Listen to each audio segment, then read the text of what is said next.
Sebelum sidang dimulai, izinkan saya menyampaikan tata tertib dalam persidangan. Yang pertama, wajib menunjukkan sikap hormat pada pengadilan. Wajib berpakaian sopan dan rapi, tidak menggunakan celana pendek bagi laki-laki. Yang ketiga, dilarang membuat kegaduhan di dalam maupun di luar persidangan. Yang keempat, alat komunikasi handphone dinonaktifkan. Yang kelima, topi dan jaket dilepas saat berada di ruang persidangan. Yang keenam, dilarang membahas senjata api atau senjata tajam sejenisnya. Yang ketujuh, pengambilan foto atau merekam kegiatan persidangan harus seizin majelis hakim. Pada hari Selasa 22 Oktober 2024 akan dilakukan sidang pembacaan pembelaan pada nomor perkara 111-PIDB-2024 di Pengadilan Negeri Bangkinang atas nama terdakwa Faldi Ramdhani segera dimulai.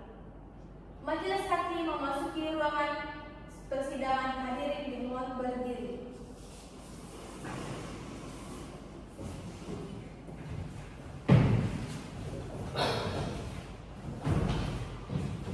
Hadirin diharap duduk kembali.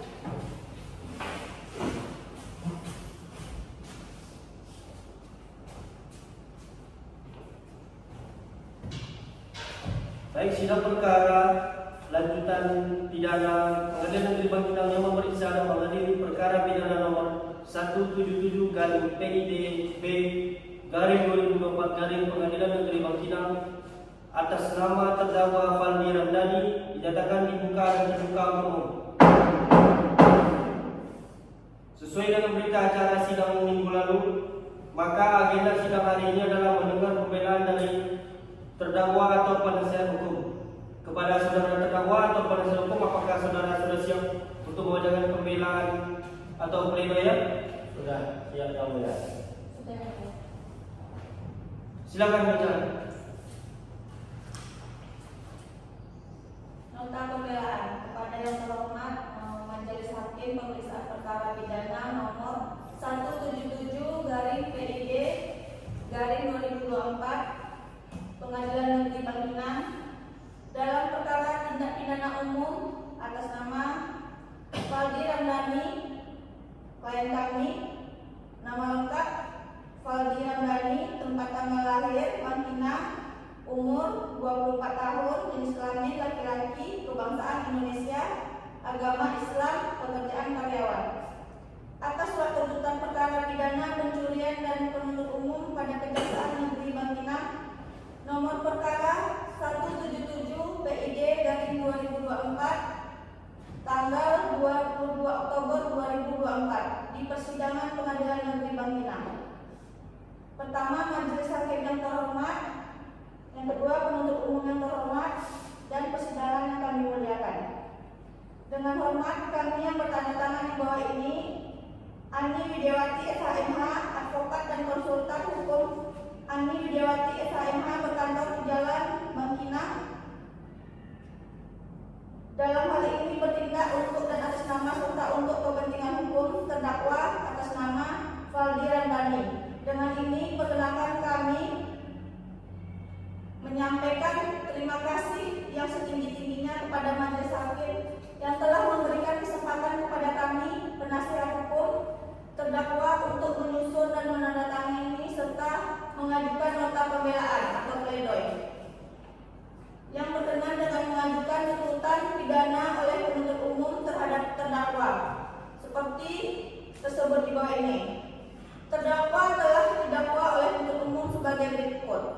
Dakwaan kumulatif sebagaimana diatur dan diancam pidana dalam pasal 363 ayat 2 KUHP 1 dasar hukum pembelaan pledoi, bahwa tuntutan pidana dan pledoi pada dasarnya merupakan suatu rangkaian yang tidak terpisahkan dalam suatu proses pemeriksaan perkara pidana, dan sebenarnya dapat dikatakan bahwa keberadaan tuntutan pidana yang diajukan oleh penuntut umum saling berkaitan dengan nota pembelaan yang diajukan oleh penuntut umum maupun pembelaan yang diajukan oleh terdakwa atau penasihat hukum terdakwa.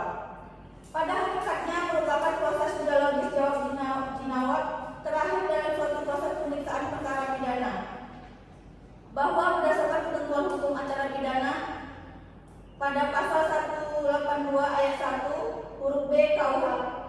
Maka kepada terdakwa dan atau penasihat hukum terdakwa diberikan hak untuk mengajukan pledoi atau pembelaan atas tuntutan pidana yang telah diajukan oleh penuntut umum.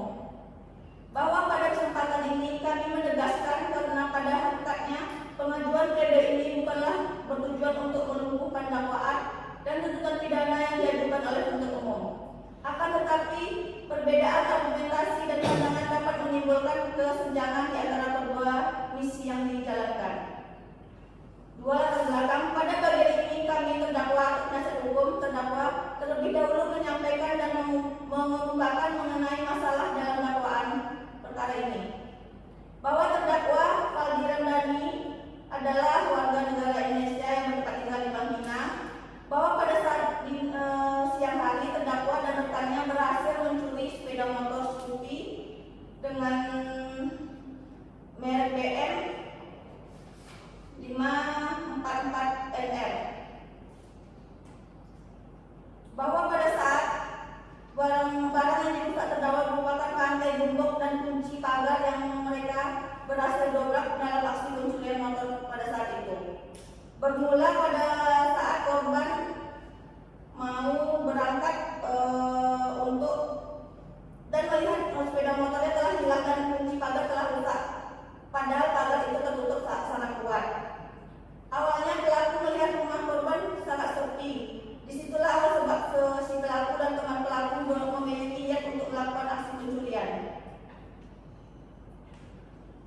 Sebenarnya pada pukul 1 dini hari, pelaku diajak keluar oleh temannya, Zikni, tanpa tujuan hanya sekedar cari angin. Lewat di depan rumah korban, pelaku melihat kondisi rumah yang sepi, sehingga menimbulkan pikiran untuk mengambil sepeda motor yang ada di dalam rumah. Kemudian teman terdakwa masuk dengan merusak gembok pagar rumah terlebih dahulu, lalu mengeluarkan sepeda motor Scoopy. Setelah di luar pagar rumah, membobolnya dengan menggunakan obeng agar bisa dikendarai. Kemudian motor itu dijual oleh pelaku dengan harga 2 juta rupiah dan pelaku mendapatkan bagi hasil dengan 500.000 rupiah. Fakta hukum dalam persidangan bahwa pada bagian ini terdakwa dan penasihat hukum terdakwa tidak akan mengulang dan menguraikan kembali secara detail mengenai keterangan saksi-saksi maupun keterangan terdakwa, karena semuanya sudah lengkap, tercantum dan tercakup jelas dalam berita acara sidang. Analisis fakta hukum bahwa dari fakta di persidangan yang telah kami uraikan di atas, maka dapat kami simpulkan sebagai berikut: bahwa terdakwa diajak oleh temannya dalam melakukan aksi pencurian itu, bahwa terdakwa awalnya hanya ingin berjalan-jalan dan si teman terdakwa dan terdakwa melewati jalan dan melihat rumah itu sepi. Disitulah langsung mereka melakukan aksinya, dan mereka berhasil mengambil sebuah sepeda motor milik korban dan menjualnya langsung untuk mendapatkan uang. Dakwaan pasal 365 ayat 4 KUHP dengan unsur-unsur sebagai berikut: pencurian, pembahasan unsur pencurian.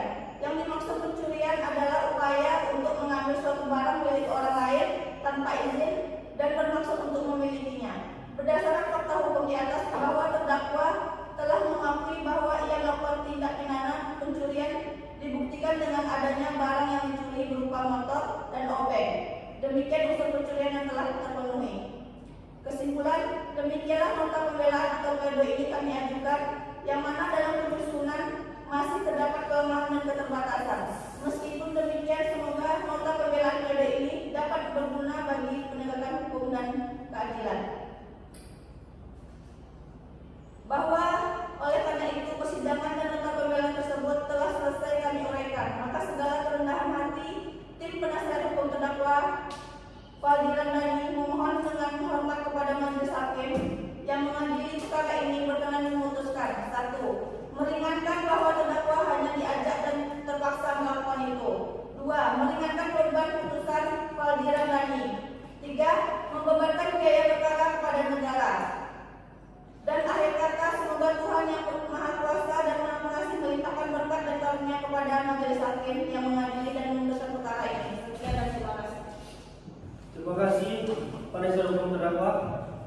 Demikianlah pembelaan dari penasihat hukum terdakwa kepada jaksa penuntut umum. Apakah akan mengajukan replik atas pembelaan dari penasihat hukum terdakwa tersebut?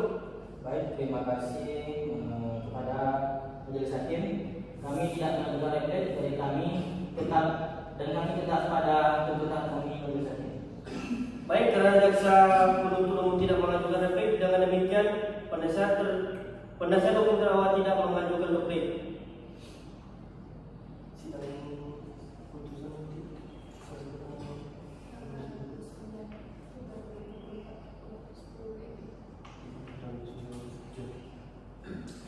Baiklah, sidang hari ini dinyatakan cukup dan selanjutnya memberikan kesempatan majelis hakim bermusyawarah mengambil keputusan dan sidang ini ditunda 1 minggu ke depan pada hari Selasa tanggal 29 Oktober tahun 2024 jam 10 waktu Indonesia Barat dengan agenda pembacaan putusan.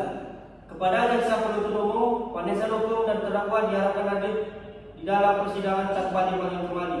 Maka dengan demikian sidang hari ini